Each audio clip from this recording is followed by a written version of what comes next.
Souvent, la construction d'une simple clôture ne se fait pas au hasard.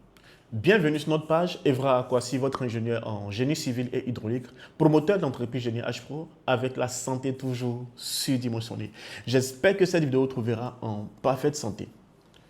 Souvent, construire une simple clôture finit par devenir un très gros projet. Construire une simple clôture finit par devenir un très gros projet. Nous préparons présentement le projet de construction d'une villa duplex à usage d'habitation sur un terrain présentant une très forte pente. Le niveau le plus haut du terrain est du côté de la route en fait. Donc dès que vous arrivez sur le terrain, vous voyez une forte pente comme ça. Nous avions conseillé le client de faire concevoir ses plans d'architecture suivant la pente, d'où l'état des lieux du terrain. Il dit non, qu'il souhaite avoir son terrain au même niveau. Et là, maintenant, nous devons commencer par la clôture. Il demande à ce que nous commençons d'abord les travaux de la clôture. 4 mois après, il pourra commencer les fondations du bâtiment. Le terrain en pente. Et nous devons réaliser la clôture. Comment procéder alors? Comment procéder pour réaliser cette clôture-là? Pour la conception et la construction d'une telle clôture, il y a des dispositions à prendre. Il y a des dispositions à prendre. Nous savons tous qu'un remblai important sera effectué en une hauteur moyenne d'1,50 m.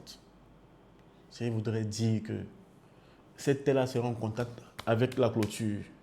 Donc, raison pour laquelle nous devons, en base en fait, de cette clôture, réaliser un mur de stonement, un ouvrage de stonement en périphérique en fait, du terrain, où sera réalisée en fait, notre clôture. Cette clôture sera en contact avec le sol. Donc, lorsque vous finissez de réaliser, concevoir et construire ce mur de stonement en base de cette clôture, vous devez aussi la rendre étanche. Parce que imaginez-vous, si le voisin est un peu plus bas que vous, forcément, à cause du contact de la terre avec le mur de stonement, de son côté, en fait, il aura une présence de moisissure, le mur sera verdâtre, en fait. En fait, vous allez pourrir la vie au voisin. Donc, après la construction du mur de stonement, vous devez réaliser l'étanchéité de votre côté.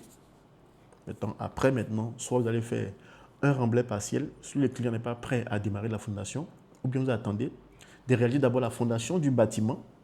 Vous faites un remblai général aussi. Vous faites un remblai général pour mettre le terrain à l'intérieur du bâtiment, tout au même niveau en fait.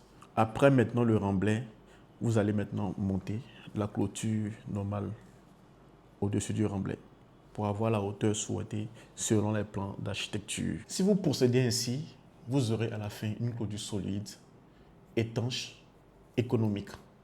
Ok. Merci à tous, merci aux Yekish, merci aux abonnés à Génie H Pro, notre entreprise. Merci pour vos likes, merci pour vos messages d'encouragement, ça nous fait énormément du bien.